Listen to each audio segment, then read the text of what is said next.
যে বস্তু পরিস্থিতি ইত্যাদি এখন নেই তার প্রাপ্তিকেই উন্নতি, সাফল্য এবং চাতুর্য মনে করা অত্যন্ত ভুল।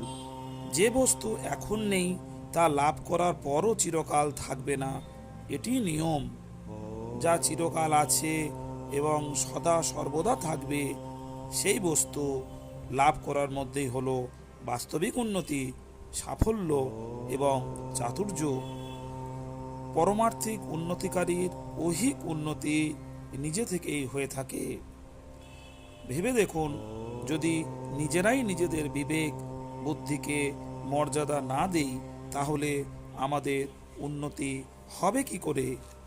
সত্যিকারের উন্নতি হলো স্বভাব শুধরানো। সাংসারিক উন্নতি বর্তমানে হয় না এবং পরমার্থিক উন্নতি ভবিষ্যতের অপেক্ষা রাখে না।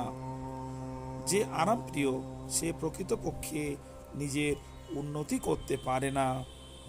বৃক্ষ যতই উঁচুতে উঠুক না কেন, অর্থাৎ তার উঁচুতে ওঠার যেমন কোনো সীমা নেই, তেমনি মানুষের উন্নতিরও কোনো শেষ নেই।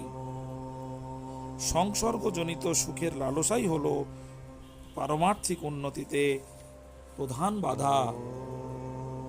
মানুষের উত্থান পতন হয় তার ভাবের দ্বারা, বস্তু পরিস্থিতি প্রভৃতির দ্বারা নয়। বুদ্ধির অনুগামী মন আর মনের অনুগামী ইন্দ্রিয় হলে উত্থান হয়, কিন্তু ইন্দ্রিয়ের অনুগামী মন আর মনের অনুগামী বুদ্ধি হলে পতন হয়। শ্রোতাজন শুনলেন উন্নতির চাবিকাঠি। জীবনে উন্নতি চাইলে তাৎক্ষণিক উন্নতি চাইলে হবে না, পারমার্থিক উন্নতি চাইতে হবে। আরাম প্রিয় হলে ঈশ্বরকে লাভ করা যায় না। যে আরাম প্রিয় সে চিরকাল লক্ষ্যবস্তু প্রাপ্ত করতে পারে না।